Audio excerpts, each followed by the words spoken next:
Ni bukan gempa bumi. Sekarang ni saya dekat atas mesin goyang.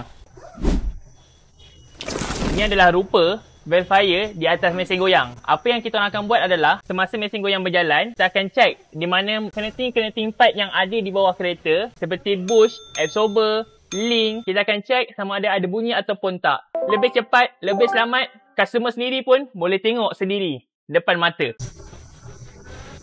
Bila nak naik mesin bunyi, connecting pipe yang biasa berbunyi seperti absorber link, ball joint, absorber dan lower arm sendiri, bush yang terconnect dengan chassis. Contoh dekat absorber mounting kebiasaannya akan ada bunyi. So kalau korang dengar bunyi tikus, kemungkinan adalah absorber. Kita ada juga absorber link. So absorber link biasanya akan berbunyi di bahagian bush ni, yang di mana sebenarnya dia punya getah ni dah bocor, minyak dah keluar habis, besi berlaga dengan besi. Boleh jadi salah satu punca bunyi. Kita ada juga ball joint. Ball joint ni dia ada sekali dengan lower arm.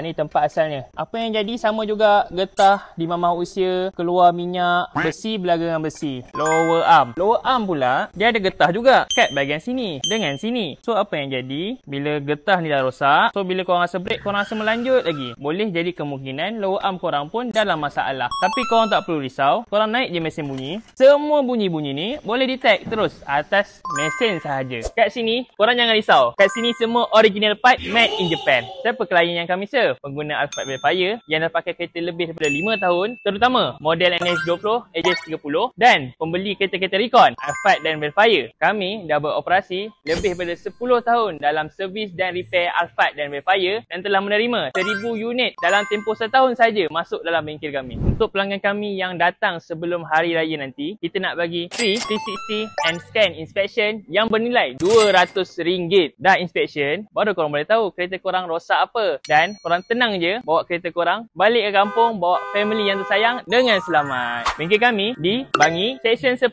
Taman Perindustrian Selamat. So, korang jangan buang masa lagi. Klik link di bawah untuk tahu detail dan book appointment sekarang.